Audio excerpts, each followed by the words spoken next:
ప్రియ సహోదరి సహోదరులారా, మన ప్రభు అయినటువంటి యేసుక్రీస్తు వారి నామములో మీ అందరికీ శుభాది వందనాలు తెలియజేస్తూ ఉన్నాను. జీవము గల పరిశుద్ధాత్మ దేవుడు మనందరికీ తన కృప అనుగ్రహించాలని కోరుకుంటూ ఉన్నాడు. గమనించండి, దేవుని రాజ్యం చాలా బలమైనది. దేవుని యందు జీవించటం చాలా ఆనందకరమైనటువంటి జీవితం. ప్రభువైన యేసుక్రీస్తు వారు ఆయన సెలవిచ్చి ఉన్నారు, నశించిన దానిని వెతికి రక్షించడానికి లోకంలోకి వచ్చానని లూకా 19వ అధ్యాయం 10వ వాక్యంలో ఆయన స్పష్టంగా మాట్లాడారు. లోకమంతా నశించిపోతుంటే దేవుడు ఆయన పరలోకము నుండి భూమి మీదికి దిగి వచ్చాడు. కన్య మరియ గర్భమున, పరిశుద్ధాత్మ మరియ గర్భమున ఆవరించినప్పుడు పరలోకము నుండి ఆ గర్భము ద్వారా, ఆ పరిశుద్ధాత్మ గర్భము ధరించినప్పుడు ఒక శరీరాన్ని అమర్చబడినటువంటి ఒక శిశువుగా, తల్లి వడిలో ప్రవళించినటువంటి ఒక శిశువుగా ఆయన కన్య మరియ గర్భమున జన్మించి తల్లిదండ్రులకు లోబడిన వాడై, ఆయన 12 ఏళ్ల ప్రాయములో దేవాలయంలో శాస్త్రులతోనూ పరిచయులతోనూ ఆయన ప్రశ్నలు అడుగుతూ, వారు ఇతని ప్రశ్నలు వింటున్నప్పుడు తన ప్రజ్ఞకు వారు విస్మయం అందిరని వ్రాయబడింది లూకా 2:41. అలా 12 సంవత్సరాల వరకు ఆయన తల్లిదండ్రులకు లోబడి దేవుని పని మీద వచ్చానని మీరు గుర్తించరా అనే తన తల్లిని ప్రశ్నించినట్లుగా చూస్తున్నాం. అలా 30వ ఏట బాప్తీసం పొంది, మారు మనసు పొంది, ఆయన బాప్తీసం పొంది యేసుక్రీస్తు వారు రక్షణ పొంది ఆ యొక్క యోర్దాను నది ఒడ్డు నుండి బయటికి రాగలోనే ఆయన గొప్ప స్వరము ఆ యొక్క మేఘాల్లో నుండి విన్నారు. ఈయన నా ప్రియ కుమారుడు, ఈయన యందు నేను ఆనందించుచున్నాను అని సెలవిచ్చి, మేఘముల నుండి ఒక స్వరము ఆయనతో మాట్లాడుతున్నప్పుడు, ఈయన నా ప్రియ కుమారుడు, ఈయన యందు నేను ఆనందించుచున్నానని చెప్పాడు.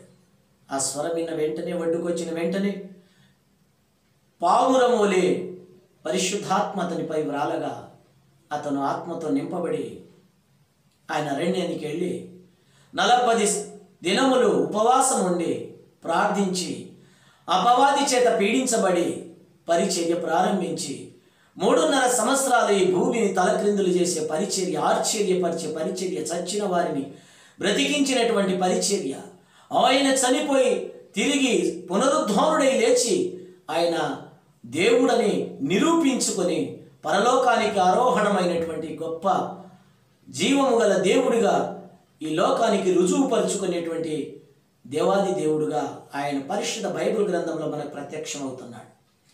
అంతటి గొప్ప దేవుడు బాప్తిసం పొందటానికి, ఆయన పరిచర్య ప్రారంభించడానికి, రక్షించబడటానికి కారణం ఆయన దేవుడై ఉండి ఆయనకు రక్షణ అవసరం లేదు, కానీ ఆయన మనందరికీ మాదిరిగా ఉండటానికి ఆయన బాప్తిసం తీసుకున్నాడు. అవును, బాప్తిసం పొందాలి. మారు మనసుకు సంబంధించినటువంటి బాప్తిసం పొందినప్పుడు ఆ వ్యక్తిని ఆ పాపము నుండి విమోచన కలుగుతుంది.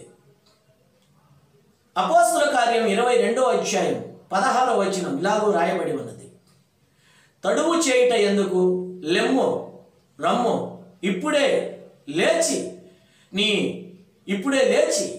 బాప్తిసం పొంది నీ పాపములు కడిగి వేసుకొనుము అని లేఖనాలు సెలవిస్తున్నాయి.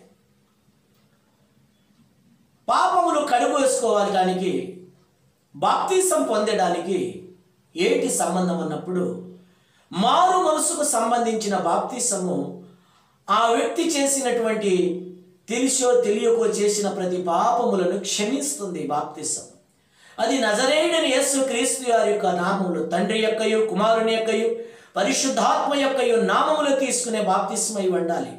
మత్తయి సువార్త 28వ అధ్యాయం 19-20 వచనాలు, మీరు సర్వలోకములకు వెళ్ళి అందరినీ శిష్యులుగా చేయండి, తండ్రి యొక్కయు కుమారుని యొక్కయు పరిశుద్ధాత్మ యొక్కయు నామములోనికి మీరు బాప్తిస్మము ఇచ్చుచూ ఉండండి అన్నాడు. అవును, ప్రియులారా, బాప్తిసం పొంది ప్రభువును సేవించినప్పుడు ప్రభువును ధరించిన వాళ్ళు అవుతున్నారని బైబిల్ సెలవిస్తుంది. గలాతీయులకు రాసిన పత్రిక 3వ అధ్యాయం 28, 29 వచనాలు. యేసుక్రీస్తు నామములో బాప్తిసం పొందిన వారందరూ క్రీస్తును ధరించుకొని ఉన్నారని బైబిల్ సెలవిస్తుంది. బాప్తిసం తీసుకొనుట ద్వారా క్రీస్తును ధరించుకొనుట అని అర్థమవుతుంది. క్రీస్తును ధరించిన ప్రతి వ్యక్తి క్రీస్తు యొక్క శరీరంలో ఒక అవయవమై అమర్చబడతాడు సంఘంలో. అప్పుడు పరిశుద్ధాత్మ సహవాసములోనో, ప్రార్థనలోనో, రొట్టె విరుచుటలోనో, రొట్టె భుజించుటలోనో, సహవాసములోనో ఎడతెగక దేవుని బిడ్డలతో పరిశుద్ధులతో కలిసి ఉండటం వలన, ప్రార్థించుట వలన, సహవాసంతో కలిగి ఉండటం వలన అతని యొక్క ఆత్మీయ స్థితి దినదినము వృద్ధి చెందుతుంది. ఆయన క్రీస్తు రూపాంతరంలోకి మార్చబడతాడు. ఒక సహోదరి, ఒక సహోదరుడు. ఇవన్నీ జరగాలి అంటే మొదటి స్టెప్గా నీవు మారు మనసుకు సంబంధించిన బాప్తిసం పొందాలి. పొందినప్పుడు తప్పగా ప్రభువు నిన్ను రక్షిస్తాడు. రక్షించబడిన నీవు రోమాపత్రిక 10వ అధ్యాయం 9, 10 వచనాల ప్రకారం యేసుక్రీస్తు నామమందు ఎందరూ ప్రార్థించబడుచున్నారో వారు అందరూ రక్షించబడతారు. ఎందరూ రక్షించబడుతున్నారో వాళ్ళందరూ దేవుని పిల్లలు అనబడుదురు. 1వ యోహాను పత్రిక 3వ అధ్యాయం 1 వచనం, ఎఫెసీయులకు రాసిన పత్రిక 5వ అధ్యాయం 1 వచనం. వారందరూ దేవుని పిల్లలు అనబడుదురు, దేవుని బిడ్డలు. ఇలా దేవుని బిడ్డలుగా మార్చబడినటువంటి, బాప్తిసం పొంది దేవుని బిడ్డలుగా మార్చబడిన వారు సంఘములో, సహవాసములో ఉండి తప్పగా దేవుని యందు ప్రార్థనాపూర్వకంగా భయభక్తులు కలిగి జీవించిన వారి యందు దేవుడు ఉన్నతమైనటువంటి అభిషేకాన్ని ఇచ్చి ఆయనే వారిని ధరించుకొని ఉన్నాడని లేఖనాలు సెలవిస్తున్నాయి. 32వ కీర్తన 1-2 వచనాలు చూడండి. ఆత్మలో కపటము లేని వారు ధన్యుడు, దేవుడు యోగ్యుడని ఎంచిన వాడు ధన్యుడు. ఆత్మలో కపటం లేకుండా ఉండాలి, దేవుడు యోగ్యుడుగా ఎంచబడాలి. దేవుడు ఎంచాలి అంటే ఆ వ్యక్తి నిత్యము దేవుడితో సహవాసం కలిగి ఉండాలి కదా. తండ్రి, కుమార, పరిశుద్ధాత్మ సహవాసములో లీనమై ఉండాలి కదా. ఈ లోక మాలిన్యము నుండి తప్పించబడాలి కదా. పరిశుద్ధాత్మ దేవుడు నిత్యము అతన్ని కాపుదల చేయాలన్నప్పుడు దేవుడు అతన్ని ఆశీర్వదించే ఆ యొక్క జీవ మార్గములో అతను మార్చబడి మళ్లించబడాలి కదా. అందుకని బాప్తిసం పొందటం ఈ అంత్య దినాలలో, దుర్దినాలలో, కీడు దినాలలో, భయంకరమైన చెడ్డ దినాలలో నువ్వు మారు మనసు పొంది బాప్తిసం పొంది ప్రభువును ధరించుకొని ప్రభువు నామములో నువ్వు జీవించటానికి ఇప్పుడే ఒక చిన్న తీర్మానం తీసుకొని ప్రార్థన చేయగలిగితే జీవాధిపతిని దేవుడు తప్పగా నేను దర్శిస్తాడు. హృదయ శుద్ధి గల వారు దేవుని చూచెదరు. మత్తయి 5:8. యెషయా గ్రంథం 55:6 వచనం, ఇది యెహోవా దొరికే కాలం కనుక ఆయన్ని మీరు వెతకండి. సామెతలు 8వ అధ్యాయం 17వ వచనం, 18వ వచనం, ఆయనను జాగ్రత్తగా వెతికిన యెడల ఆయన దొరుకును. ఆయనను జాగ్రత్తగా వెతికిన యెడల ఆయన దొరుకుతాడు. వెతికే మనసు మీకు ఉండాలి. దేవుడు ఎవరని అన్వేషించే మనసు మీకు ఉండాలి. లోకంలో కనబడ్డ వాళ్ళంతా దేవుడు అంటే ఎలాగును? లోకంలో కనబడినది అంతా కూడా ఈ ప్రకృతి సంబంధమైనవన్నీ కూడా అవి ఏదైనా కానీ, ఏ రూపమైనా కానీ వాటిని దేవుడు అంటే మనం ఎట్లా దానికి అర్థం కాదు. దేవుడు ఏ రూపంలో ఉండేవాడు కాదు. మనుషుల చేతులతో చేయబడిన ఏ వస్తువులో ఆయన ఉండేవాడు కాదు. మనుషుల చేతులతో చేయబడిన ఏది కూడా పూజింపదగినవి కావు. దేవుడు సర్వంతర్యామి. ఆయన ఎలాంటి వాడు, ఎంతటి వాడయ్య అంటే 2వ దినవృత్తాంతములు 6వ అధ్యాయము 18వ వచనము, మత్తయి సువార్త 8:27వ వాక్యము, అపోస్తుల కార్యము 7వ అధ్యాయము 51-52 వచనాలు, యెషయా గ్రంథం 66వ అధ్యాయం 1-2 వచనాలు. ఈ వచనాలన్నీ కూడా ఆయన ఎంత గొప్ప దేవుడన్న సంగతి వివరిస్తున్నాయి. భూమి ఆకాశ మహాకాశములు పట్టజాలని దేవుడు ఆయన. ఈ భూమి ఆయనకు పాదపీఠం, ఆకాశం ఆయన సింహాసనం. అంత గొప్ప దేవునికి మనం ఏ రూపంలో పోల్చలేము, ఏ రూపాన్ని ఆయన సరిచేయలేము. యెషయా గ్రంథం 40వ అధ్యాయం 25-26 వచనాలు చూడండి.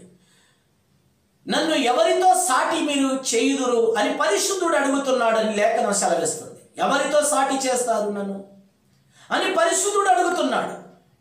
నేను చెప్పేది కాదు, లోకంలో ఇంకొకటి చెప్పేది కాదు. భూమి ఆకాశములు సృష్టించిన సృష్టికర్త అయిన మహాపరిశుద్ధుడు దేవుడు అడుగుతున్నాడు ఆ ప్రశ్న. నన్ను ఎవరితో పోల్చి ఇదిగో ఇలా ఉంటాడు దేవుడు అని నన్ను ఎవరితో సరిచేస్తారు, మీరు ఎవరితో పోలుస్తారు? ఈ భూమి ఆకాశం మహాకాశములు పట్టజాలని వాడనే అని ఆయన అడుగుతున్నాడు. అవును, ఆయన సర్వంతర్యామి.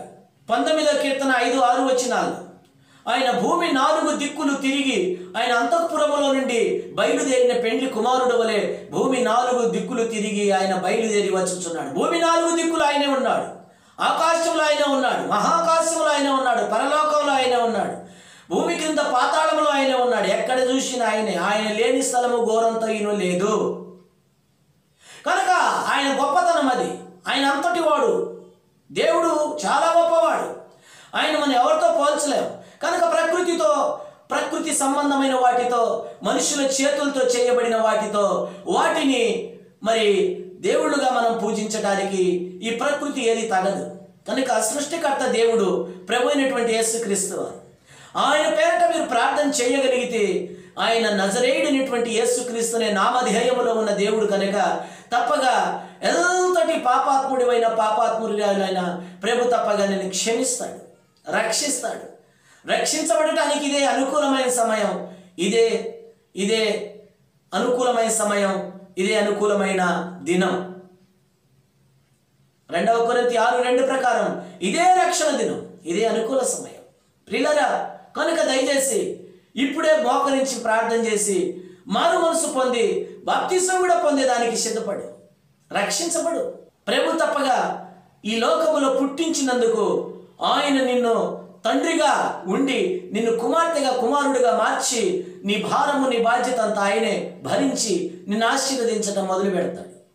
ఆయన ఎలా ఆశీర్వదిస్తాడంటే 1 సమూయేలు 2వ అధ్యాయం 8వ వచనం, 113వ కీర్తన 7వ వాక్యాన్ని మీరు చూచినప్పుడు ఆయన పెంట కుప్పలలో ఉన్నటువంటి ఆ స్థితిలో ఉన్నటువంటి పేదవాళ్ళని ఆయన లేపే దేవుడు. రాజులతో కూడా సింహాసనాలపై కూర్చుండబెట్టే దేవుడు. ఎక్కడో పెంట కుప్పలో పడిపోయినటువంటి అనుభవం కలిగిన వారు, దరిద్రుల్ని, పేదవాళ్ళని ఆయన తృణీకరించేవాడు కాదు. ఇది నీ కర్మరా, అందుకే నువ్వు పేదవాడివయ్యో, ఇది నీ పూర్వ జన్మ కర్మరా,